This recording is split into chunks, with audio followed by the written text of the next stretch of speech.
free body diagram representation. What is the meaning of a free body diagram? Representing all the forces acting on an even single object at a particular time interval or at a particular point of time is called a free body diagram representation. Okay, free body diagram రిప్రజెంటేషన్లో at a particular point of టైంలో ఒక particular point of టైంలో దాని మీద ఏ forces అన్ని apply అవుతున్నాయో లేదంటే దాని మీద ఏ ఫోర్సెస్ అయితే పనిచేస్తున్నాయో వాటన్నిటిని డయాగ్రామాటిక్గా లేదంటే ఈ డయాగ్రామాటిక్గా రిప్రజెంట్ చేసే ప్రాసెస్ని ఏమంటాము అంటే ఫ్రీ బాడీ డయాగ్రామ్ రిప్రజెంటేషన్ అని చెప్పేసి అంటాం. ఫ్రీ బాడీ డయాగ్రామ్ రిప్రజెంటేషన్ అని చెప్పి అంటాం అనమాట. సో ఈరోజు మన టాపిక్ ఏంటంటే ఎఫెక్ట్ ఆఫ్ ఫోర్స్ గురించి చదివాం, టైప్స్ ఆఫ్ ఫోర్సెస్ చదివాం. సో ఈ ఫోర్స్ వల్ల ఏమవుతుంది, ఫోర్సెస్ వల్ల ఏదో ఒక ఎఫెక్ట్ ఉండాలి కదా, ఫోర్స్ వల్ల ఏదో ఒక ఎఫెక్ట్ ఉండాలి. సపోజ్ ఒక ఆబ్జెక్ట్ మీద కొంత ఫోర్స్ అనేది అప్లై చేస్తే ఏమవుతుంది, ఆబ్జెక్ట్ అనేది రెస్ట్ పొజిషన్లో ఉన్న ఒక ఆబ్జెక్ట్ మీద కొంత ఫోర్స్ అనేది అప్లై చేసామనుకోండి, సఫిషియంట్ ఫోర్స్ అనేది అప్లై చేసామనుకోండి, ఏమవుతుంది, రెస్ట్ బాడీ లేదంటే స్టాటిక్ బాడీ అనేది మూమెంట్లోకి వస్తుంది. అంటే it will travel some distance or displacement. Yes, it will travel some distance or a displacement. అంటే కొంత డిస్టెన్స్ ట్రావెల్ అయింది, ఫోర్స్ అప్లై చేయడం వల్ల కొంత డిస్టెన్స్ ట్రావెల్ అయింది. Force into displacement is nothing but a work done, అవునా కదా. కొంత ఫోర్స్ ఇవ్వడం వల్ల కొంత వర్క్ డన్ లేదంటే కొంత డిస్ప్లేస్మెంట్ ట్రావెల్ అయింది. అంటే ఒక పర్టికులర్ డైరెక్షన్లో ట్రావెల్ అయితే దాన్ని డిస్ప్లేస్మెంట్ అంటాం కదా. కొంత ఫోర్స్ ఇవ్వడం వల్ల కొంత డిస్ప్లేస్మెంట్ ట్రావెల్ అయింది అంటే మనం ఇండైరెక్ట్గా అక్కడ వర్క్ డన్ అనేది హ్యాపెన్ అయింది. అంటే ప్రతి దాని వల్ల లేదంటే మనకి లా ఆఫ్ కన్జర్వేషన్ అనే ఒక థియరీ ఉంది. లా ఆఫ్ కన్జర్వేషన్, ఏదైనా ఒక ఎనర్జీని అప్లై చేస్తే ఆ ఎనర్జీ అనేది వేస్ట్ అవ్వకూడదు. అయితే వేరే ఫామ్లోకి ఆ ఎనర్జీ అనేది వేరే ఫామ్లోకి కన్వర్ట్ అవ్వచ్చు, కానీ ఎనర్జీ అనేది వేస్ట్ అవుతుంది. అలా కాకుండా లేని ఎనర్జీని మనం జనరేట్ చేయలేం. But energy can transfer from one form to another form. Suppose ఇప్పుడు మనం స్టవ్ మీద వింటర్ డేస్లో లేదంటే రైనీ సీజన్లో ఏం చేస్తామంటే స్టవ్ మీద మనం నీళ్లు కాచుకుంటాం, అవునా కదా, స్నానం చేయడానికి for the purpose of bathing. Bathing కోసం మనం వాటర్ కాచినప్పుడు ఏమవుతుందంటే ఇక్కడ గ్యాస్ ఎనర్జీ అనేది ఫ్లేమ్గా కన్వర్ట్ అయ్యి ఇక్కడ టెంపరేచర్ని రైజ్ చేయడానికి హెల్ప్ అవుతుంది. అంటే ఏమవుతుంది, ఈ గ్యాస్ ఎనర్జీ అనేది లేదంటే లిక్విడ్ పెట్రోలియం గ్యాస్ అనేది ఫ్యూయల్ అనేది హీట్ ఎనర్జీగా కన్వర్ట్ అవుతుంది. అంతేగాని ఫ్యూయల్ అంతా వేస్ట్ అయిపోతుందా, వేస్ట్ ఏం అవ్వదు అనమాట. Energy can transfer from one form to another form. ఇక్కడ కూడా చూడు, కొంత ఫోర్స్ అనేది అప్లై చేస్తే ఈ ఫోర్స్ అనేది కొంత వర్క్ డన్ జరుగుతుంది, వర్క్ డన్ చేస్తుంది. ఆ వర్క్ డన్ ఏంటి, కొంత డిస్ప్లేస్మెంట్ ట్రావెల్ అవటమే ఆ వర్క్ డన్. ఓకే, ఇప్పుడు ఫోర్స్ అనేది ఏమేం చేయగలదు, effect of force, effects of force, effect of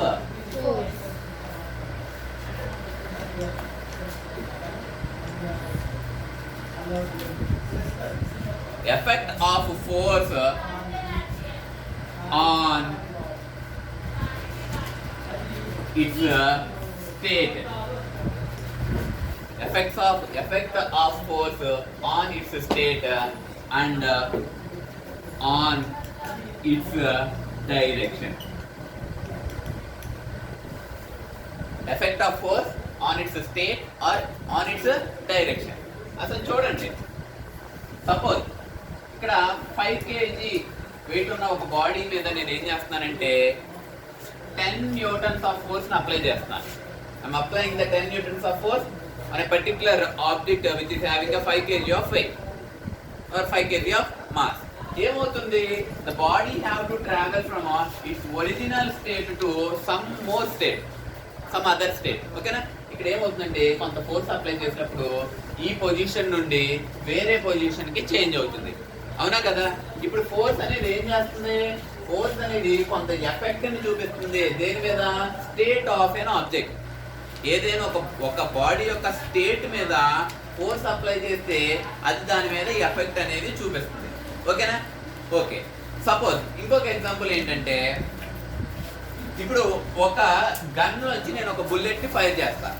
గన్లోంచి ఒక బుల్లెట్ని నేను ఫైర్ చేస్తాను. బుల్లెట్ ఏమవుతుంది, నేను ఎటైతే ఏం చేశానో, నేను ఎటైతే టార్గెట్ ఫిక్స్ చేసుకున్నానో ఆ డైరెక్షన్లో బుల్లెట్ ట్రావెల్ చేస్తాను.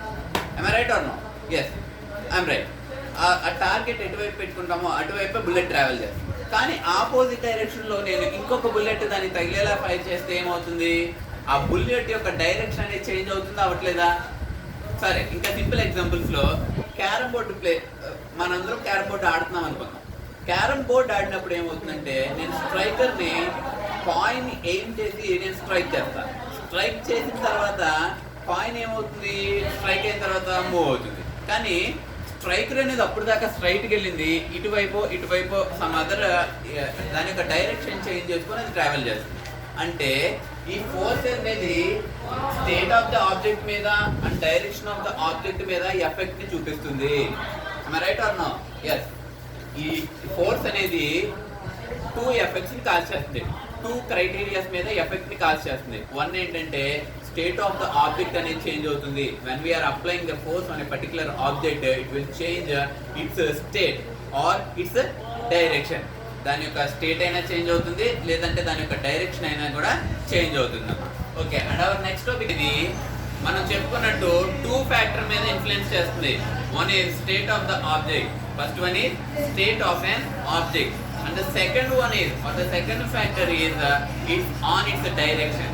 వాటి యొక్క డైరెక్షన్ అనేది చేంజ్ ఎఫెక్ట్ ని కాల్ చేస్తుంది.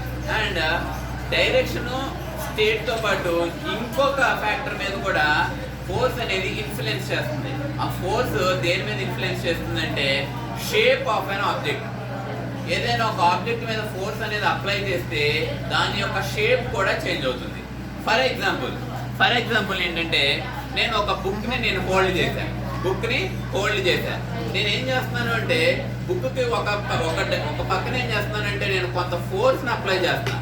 ఫోర్స్ అప్లై చేస్తుంటే మీరు అబ్జర్వ్ చేయండి, దీని యొక్క షేప్ అనేది చేంజ్ అవుతుంది, అవునా? లేదు, ఒక స్పాంజ్ తీసుకున్నా, లేదంటే ఒక ప్లాస్టిక్ బాటిల్ తీసుకొని నేను ఇటువైపు ఫోర్స్ అనేది ఫ్రీక్వెంట్గా అప్లై చేస్తుంటే గ్రాడ్యువల్గా ఇంక్రీజ్ చేసుకుంటూ వెళ్తే ఫోర్స్ని, దాని బాటిల్ యొక్క షేప్ ఏమవుతుందమ్మా, చేంజ్ అయిపోతుంది, అవునా కదా? అలా కాకుండా ఒక క్లాత్ తీసుకొని దాని మీద 2 సైడ్స్ నేను ఫోర్స్ అప్లై చేస్తున్నాను అనుకోండి, ఆ షేప్ ఆఫ్ ద క్లాత్ ఏమవుతుంది, చేంజ్ అవుతుంది, అవునా కదా?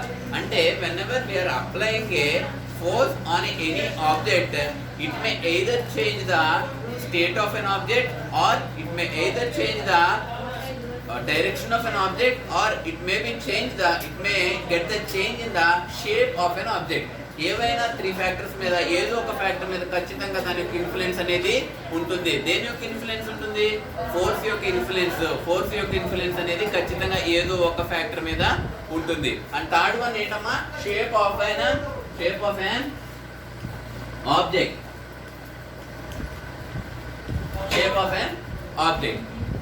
చూడండి, ఫోర్స్ అనేది ఏ ఫ్యాక్టర్స్ మీద ఇన్ఫ్లుయెన్స్ చూపిస్తుంది, ఎఫెక్ట్స్ చూపిస్తుంది అంటే ఫస్ట్ ఏంటి, state of an object, second one is direction of an object, and the third one is shape of an object. State, shape, direction.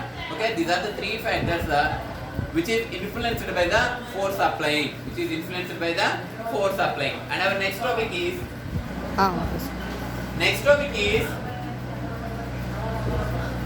change in the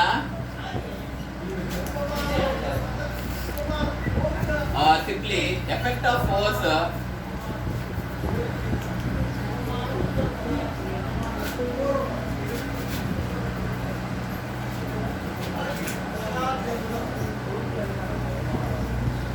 area of contact. Effect of force on area of contact. Suppose చూద్దాం, నేను ఏం చేస్తానంటే దీన్ని ఈ chalk piece మీద నేను కొంత force అనేది అప్లై చేస్తున్నా. ఫోర్స్ అనేది అప్లై చేస్తుంటే ఇక్కడ ఏమవుతుంది, I will get the pain వస్తున్నట్టు అనిపిస్తుంది, అవునా కదా? ఇలా నేను గట్టిగా దీని మీద ఫోర్స్ అప్లై చేస్తే ఏమవుతుంది, పెయిన్ వస్తున్నట్టు అనిపిస్తుంది. అలా కాకుండా ఈ బ్యాట్ తీసుకొని దీని మీద నేను కొంత ఫోర్స్ అప్లై చేస్తున్నాను, సేమ్ ఫోర్స్ అప్లై చేస్తున్నాను అనుకోండి, then I won't get the pain. నాకు పెయిన్ అనిపించదు. ఎందుకు అలా అనిపించదు అంటే ఇక్కడ చూస్తే దీని యొక్క ఏరియా ఆఫ్ కాంటాక్ట్, ఇక్కడ చూడండి దీనికి ఏరియా ఆఫ్ కాంటాక్ట్ చాలా తక్కువగా ఉంది, అవునా కదా? ఇక్కడ తక్కువ ఏరియా ఆఫ్ కాంటాక్ట్లో ఎక్కువ ఫోర్స్ అనేది అప్లై చేస్తే మనకి ఎక్కువ పెయిన్ఫుల్గా ఉంటుంది. సెకండ్ టైం బ్యాట్ తీసుకున్నప్పుడు ఏమవుతుందంటే దాని యొక్క ఏరియా ఆఫ్ కాంటాక్ట్ ఎక్కువ ఉంటుంది. సేమ్ ఫోర్స్ అనేది అప్లై చేసినా సరే ఫస్ట్ వచ్చినంత పెయిన్ మనకి రాదనమాట. అంటే ఫోర్స్కి మనం అప్లై చేసే ఫోర్స్కి ఇక్కడ మనకి వచ్చే ప్రెజర్కి ఏదో రిలేషన్ ఉంది, అవునా కదా? మనం అప్లై చేసే ఫోర్స్కి ఇక్కడ మనకు వచ్చే ప్రెజర్కి ఏదో రిలేషన్ ఉంది. మనకి తెలుసమ్మా ప్రెజర్కి ఫార్ములా ఏంటిది? Pressure is equals to force. ప్రెజర్కి ఫార్ములా ఏంటన్నా? Pressure is equals to force. Pressure is equals to force by unit area. Force by area. Pressure is equals to force by unit area. చూడండి ఇక్కడ area of contact, ఇది ఏరియానే కదమ్మా. ఈ area of contact అనేది చాలా తక్కువ ఉంది అనుకోండి, అక్కడ ప్రెజర్ అనేది ఎక్కువగా ఉంటుంది. ప్రెజర్ అనేది ఏరియాకి ఇండైరెక్ట్లీ ప్రపోర్షనల్ గా ఉంటుంది. ప్రెజర్ అనేది ఏరియాకి ఇండైరెక్ట్లీ ప్రపోర్షనల్ ఉంటుంది. ఇండైరెక్ట్లీ ప్రపోర్షనల్ అంటే ఏంటంటే ఏరియా రెడ్యూస్ అయితే ప్రెజర్ ఇంక్రీజ్ అవుతుంది, అలా కాకుండా ఏరియా ఇంక్రీజ్ అయితే ప్రెజర్ డిక్రీజ్ అవుతుంది. అదమ్మా రెసిప్రోకల్ అంటే, లేదంటే ఇండైరెక్ట్లీ ప్రపోర్షనల్ గా ఉంటాయి. కానీ ఇక్కడ ప్రెజర్ ఫోర్స్ అనేవి, ఫోర్స్ ప్రెజర్ అనేవి రెండు డైరెక్ట్లీ ప్రపోర్షనల్ గా ఉంది. Pressure is directly proportional to the force applying. Force ఇక్కడ మనం అప్లై చేసే ఫోర్స్ కి ఈ ప్రెజర్ అనేది ఎప్పుడు డైరెక్ట్లీ ప్రపోర్షనల్ గా ఉంటుంది. ఇక్కడ నేను ఎక్కువ ఫోర్స్ అప్లై చేస్తున్నాను అనుకోండి, ఎక్కువ ప్రెజర్ వస్తుంది నా హ్యాండ్ మీద, అలా కాకుండా తక్కువ ఫోర్స్ అప్లై చేస్తే తక్కువ ప్రెజర్ వస్తుంది. కానీ ఈక్వల్ ఫోర్స్ అనేది అప్లై చేసాం ఫస్ట్ ఇందాక చూసిన 2 ఎగ్జాంపుల్స్ లో. కానీ ఏం చేంజ్ అవుతుంది? ఏరియా ఆఫ్ కాంటాక్ట్ చేంజ్ అవుతుంది. ఫస్ట్ ఏరియా ఆఫ్ కాంటాక్ట్ తక్కువగా ఉంది కాబట్టి ప్రెజర్ అనేది ఇంక్రీజ్ గా మనకు అనిపించింది.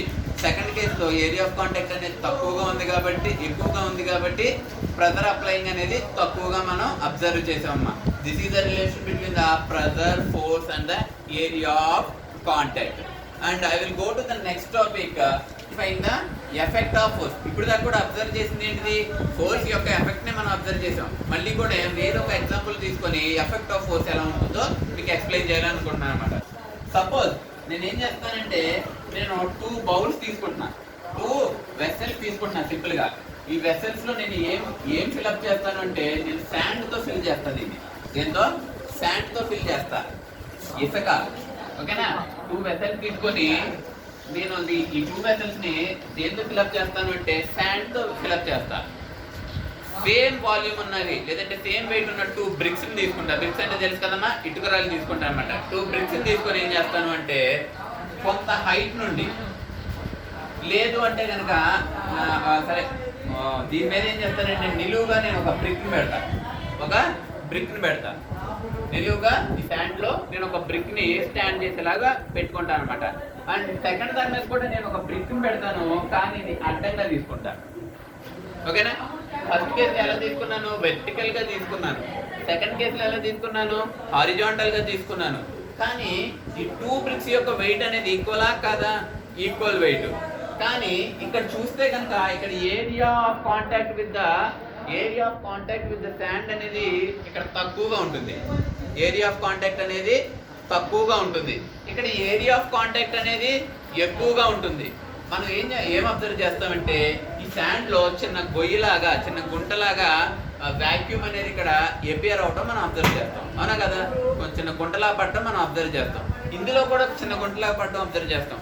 కానీ దాని యొక్క డెప్త్ కనుక మనం క్యాలిక్యులేట్ చేస్తే, దాని యొక్క డెప్త్ అంటే ఎంత లోతుగా వెళ్ళింది అని మనం క్యాలిక్యులేట్ చేస్తే, సపోజ్ ఇది 2 ఇంచెస్ అనేది లోపలికి వెళ్ళింది అనుకున్నాం అనుకోండి, ఇక్కడ అబ్జర్వ్ చేస్తే ఓన్లీ 1 ఇంచ్ అనేది వెళ్తుంది. ఎందుకు అలా వెళ్తుందంటే మనకు తెలుసు కదా, pressure is equals to force by area.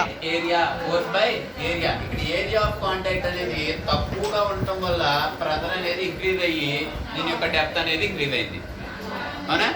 అలా కాకుండా ఇక్కడ ఏరియా ఆఫ్ కాంటాక్ట్ అనేది ఎక్కువగా ఉండటం వల్ల దీని ఇక్కడ ప్రెజర్ అనేది చాలా తక్కువగా ఉంటుంది. అందుకే ఇది డెప్త్ అనేది చాలా తక్కువగా ఉంటుంది. అలా కాకుండా ఇంకొక చిన్న ఎగ్జాంపుల్ చూసుకుందాం. నా ఎదురుగా ఒక పర్సన్ ఉన్నాడు. పర్సన్ నేను గన్తో షూట్ చేశాను అనుకోండి, గన్ బుల్లెట్ అనేది వాడి ద్వారా వెళ్ళిపోతుంది, అవునా కదా? అలా కాకుండా నేను ఏం చేస్తానంటే నేను ఒక పంచ్ ఇస్తున్నాను, ఒక పంచ్ ఇచ్చాను అనుకోండి, నా హ్యాండ్ అనేది వాళ్ళలోంచి వెళ్ళిపోతుందా, పెనిట్రేట్ అయిపోతుందా నా హ్యాండ్ అనేది? అవ్వదు. ఎందుకు అవ్వదు అంటే నా ఏరియా ఆఫ్ కాంటాక్ట్, వాడిని టచ్ అయినప్పుడు అక్కడ ఉండే ఏరియా ఆఫ్ కాంటాక్ట్ అనేది ఫస్ట్ కేసు బుల్లెట్ ఉపయోగించినప్పుడు ఒకలా ఉంటుంది, హ్యాండ్ ఉపయోగించినప్పుడు ఒకలా ఉంటుంది. అంటే ఏరియా ఆఫ్ కాంటాక్ట్తో ప్రెజర్ అనేది రిలేటెడ్గా ఉంటుంది. ఎప్పుడు pressure is a factor which is related to the area of contact along with the applying force. Applying ఫోర్స్తో పాటు ఏరియా ఆఫ్ కాంటాక్ట్తో కూడా రిలేట్ అయి ఉంటుంది. కాబట్టి మనకి ఇలాంటి చేంజెస్ అనేది మనం అబ్జర్వ్ చేస్తామమ్మా. ఓకేనా? Is it clear for everyone? Is it clear for everyone? Okay. ఈ చాప్టర్లో మనం చాలా స్టఫ్ నేర్చుకున్నాం. ఒకసారి మీరు ఏం చేస్తారంటే ఎన్ని టైప్స్ ఆఫ్ ఫోర్సెస్ మీకు తెలుసో లేదో, మీకు ఎన్ని టైప్స్ ఆఫ్ ఫోర్సెస్ తెలుసు అవన్నీ కూడా ఒక లిస్ట్ అవుట్ తయారు చేయండి. లిస్ట్ అవుట్ తయారు చేసి ఇక్కడ కాంటాక్ట్ ఫోర్సెస్, ఫీల్డ్ ఫోర్సెస్ అని 2 క్లాసిఫికేషన్స్ తీసుకొని ఏ ఫోర్సెస్, ఇక్కడ ఉన్న ఫోర్సెస్, ఈ లిస్ట్లో ఉన్న ఫోర్సెస్ అన్ని ఏదైనా కాంటాక్ట్ ఫోర్స్లో ఉండాలి లేదంటే ఫీల్డ్ ఫోర్స్లో ఉండాలి. అలాగే మీరు సపరేట్ చేసి నోట్స్ ప్రిపేర్ చేసి ఈ చాప్టర్ గురించి మొత్తం అంతా ఒకసారి స్టడీ చేసి రేపు వచ్చేటప్పుడు క్లాస్కి రండమ్మా. Will ask the questions and then we will discuss the doubts in this particular chapter. Then I will give you the notes. Okay, thank you. By this topic we are going to end this topic and along with the 4th chapter we are going to end this 4th chapter by this topic. Thank you.